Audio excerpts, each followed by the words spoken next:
ग्राम पंचायत गोमानगंज पहुंची विकसित भारत संकल्प यात्रा। अधिकारियों के द्वारा बताई गई सरकार की योजनाओं का प्रचार प्रसार किया गया एवं एलईडी के माध्यम से सरकार की जन कल्याणकारी योजनाएं दिखाई गई एवं ड्रोन कैमरे से दवाई छिड़कने की विधि किसानों को बताई गई एवं शिविर के माध्यम से वितरित किए गए हितग्राही मूलक लाभ एवं जनप्रतिनिधियों और कर्मचारियों के द्वारा ग्राम के व्यक्तियों को दिलाई गई शपथ पत्र। श्री भागीराम कृपया अनुरोध करेंगे, प्रसिद्ध कृषि विभाग के अधिकारी उपस्थित हैं। इसके बाद आमंत्रित करता हूँ अनुसूचित जाति एवं जनजाति के बच्चों के लिए छात्रावास निःशुल्क उपलब्ध है। आपके देवरा पास में ही देवरा भापतपुर में आपका जूनियर बच्चों के लिए छात्रावास, जिसमें आपका प्रवेश निःशुल्क है। उसमें आपका अच्छा भोजन, रहने खाने की व्यवस्था है, ये सब आपको मुफ्त में प्रदान की जाती है। साथ ही सीनियर उत्कृष्ट छात्रावास भी हैं, जो आपको सभी विकास खंड के मुख्यालयों में प्रवेश के लिए अनुसूचित जाति एवं जनजाति के बच्चों के लिए निःशुल्क उपलब्ध है। वहाँ पर आप अपने बच्चों को प्रवेश करवा सकते हैं, जिसमें रहना, खाना, भोजन, सब कुछ की व्यवस्था आपको फ्री मिलती है।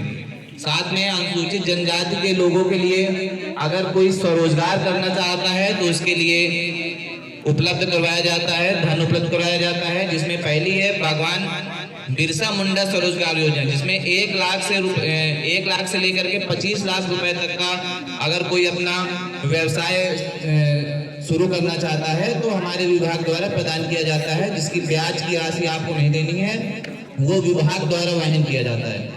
अगर कोई छोटा व्यवसाय करना चाहता है तो टंटिया मामा आर्थिक कल्याण योजना है, जो अनुसूचित जाति एवं जनजाति के लोगों के लिए है।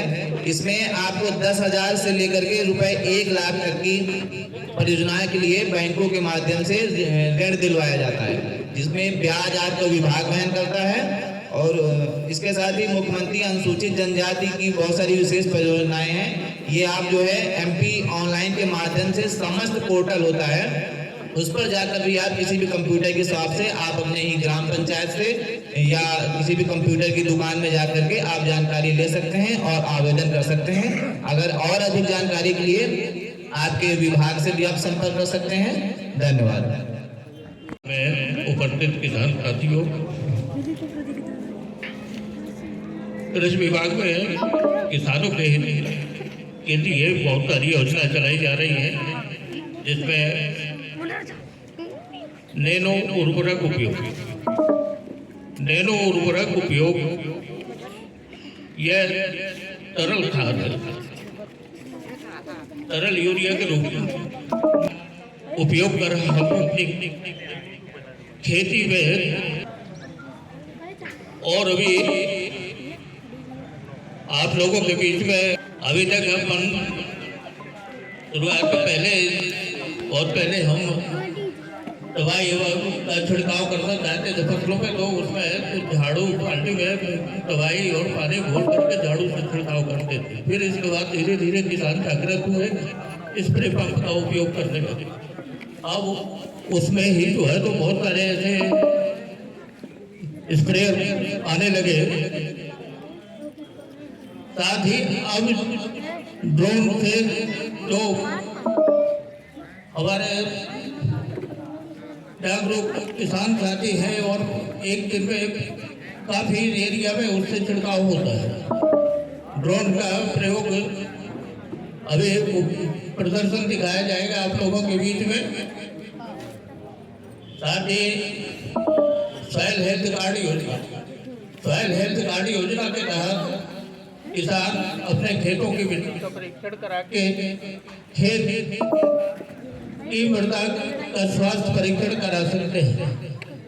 उसमें मौजूद पोषक तत्वों की जानकारी ले सकते हैं, और उसके आधार पर यदि हम उसकी जांच रिपोर्ट के आधार पर यदि हम खेतों में उर्वरकों का उपयोग करके कृषि कार्य करेंगे, निश्चित रूप से हमको अधिक पैदावार मिलेगी।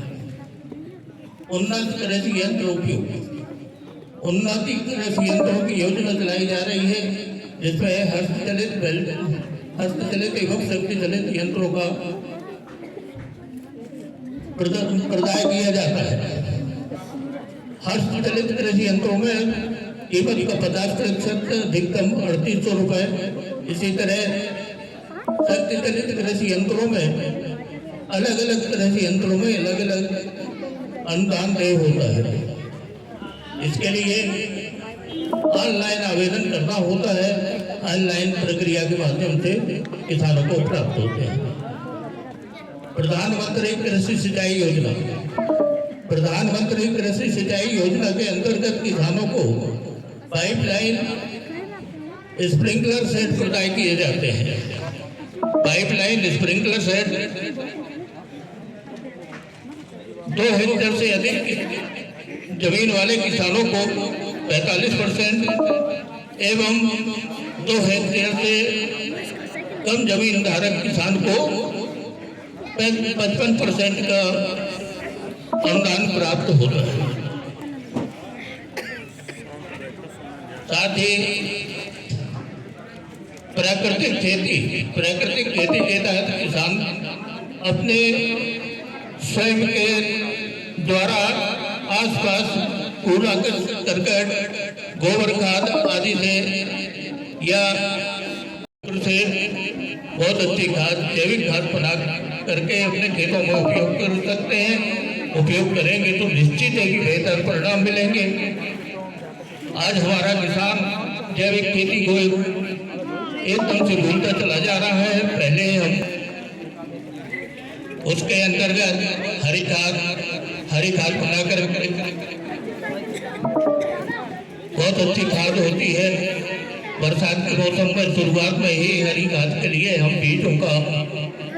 बीजों की बुवाई करके खेतों में फिर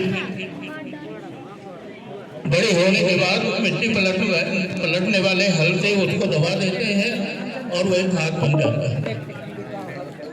केचुआ खाद होता है एक वर्मी कंपोस्ट बना करके हम जैविक खाद का उपयोग कर सकते हैं। गोबर और गौमूत्र से बहुत अच्छी खाद तैयार होती है जो हम अपने घर में ही तैयार कर सकते हैं। 10 किलो गोबर, 10 लीटर गौमूत्र, 10 लीटर पानी, 1 किलो किसी भी पेड़ के नीचे के मिट्टी, 1 किलो गुड़ और 1 किलो बेसन से 1 एकड़ क्षेत्र के लिए बहुत अच्छी खाद तैयार होती है। हम अपने खेतों में इस तरह से जैविक खादों का उपयोग करके और अपने खेतों के उर्वरता को बनाए रख सकते हैं। पहले खादों का प्रयोग कम से कम करें जिससे कि हमारी लागत भी कम होगी, साथ में पैदावार भी अधिक मिलेगी। यही है टीकाकरण के लिए तो सबसे ज़्यादा समस्या रहती है टीकाकरण ना करवाना। ये सबसे बड़ी गलती है हमारे लोगों के बीच में, क्योंकि टीकाकरण बच्चों का कराना, गर्भवती महिलाओं का कराना सबसे अच्छा लाभदायक होता है।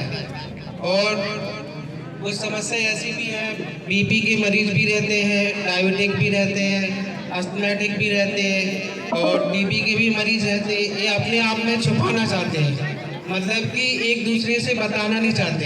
यदि आप टीबी का मरीज हैं, उसकी स्क्रीनिंग कराने आएंगे तो आपको ट्रीटमेंट भी मिल जाएगा, हर चीज़ का इलाज हो जाएगा। 3000 रुपये भी मिलते हैं खाने पीने के लिए, ये भी शासन की तरफ से रहता है। और शुगर की भी जांच कराते रहना चाहिए। पता लगता है कि हम शुगर की जांच नहीं कराते हैं तो कई बीमारियों का भी सामना करना पड़ता है। और इस तरह से हम सभी लोगों से कहना चाहते हैं कि समय समय पे हेल्थ विभाग को अपनी जानकारियाँ देना उचित करना है। Thank you.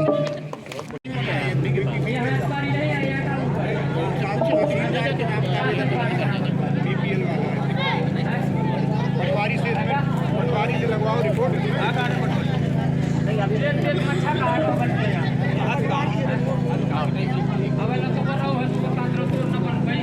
जमीन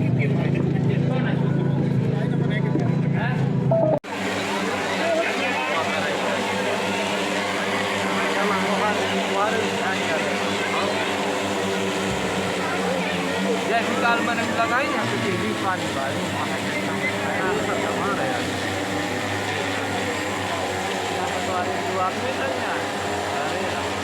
खत्म हो गया। लड़ाई खत्म हो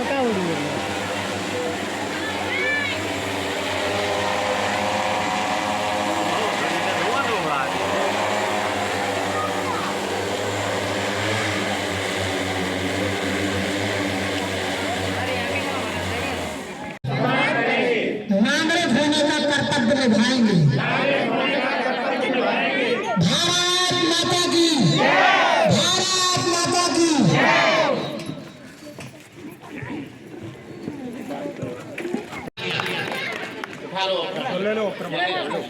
विकसित भारत की प्रतिज्ञा लेता या लेती हूँ। हम शपथ लेते हैं कि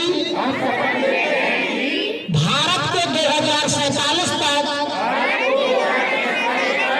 आत्मनिर्भर और विकसित राष्ट्र बनाने के सपने को साकार करेंगे। गुलामी की मानसिकता को जड़ से उखाड़ फेंकेंगे। देश की समृद्ध विरासत पर